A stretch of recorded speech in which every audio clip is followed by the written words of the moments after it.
সিলেট শহর থেকে প্রায় 10 কিলোমিটার দক্ষিণ সাইডে এই বাজার। আধুনিক দোকানের পাশাপাশি গ্রাম্য বাজারের অবস্থান এখনো আছে। প্রতি রবিবার আর বৃহস্পতিবার এই বাজার বয়, যারে সবাই কামাল বাজার হয়।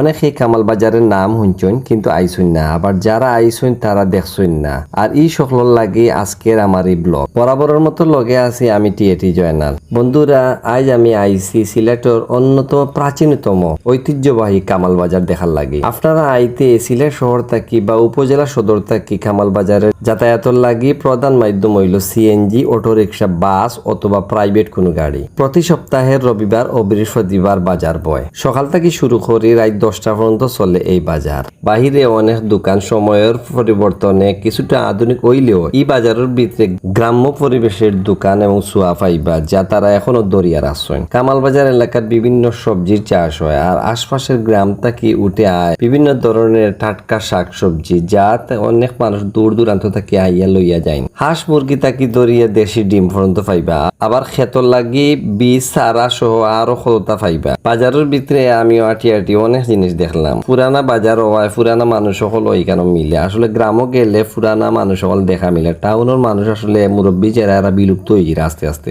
এই বাজারের টুকরি, বাং, বিজাইল গুয়া, খাসা গুয়া, ফান, চুনা, ফান ফাতা সাদা, গুলফাতা সাদা পাইবা। মাছের বাজারে রৌ, গনিয়া, চেঙ্গি, বেড়া, খই, হিঙ্গি, ফাঙ্গাস, ইসা, ফুটি, হুগা মাছ সহ আরো আছে শুটকি, যেমন খিদল, চেলা, লঠিয়া, খেসকি, ইসা আরো পাইবা।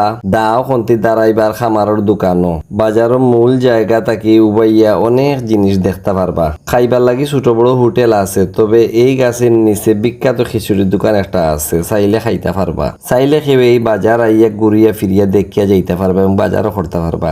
আজ কামাল বাজার থেকে বিদায় নিলাম, পরবর্তী আবার দেখা হইব, কত হইব। তবে একটা প্রশ্ন, কামাল বাজার খেনে কামাল বাজার নাম হইল, তার কেউ উত্তর জানলে আপনারা কমেন্ট করে জানাইবা। ভালো থাকবা, আল্লাহ হাফিজ। ভিডিওটা শেয়ার দিবা।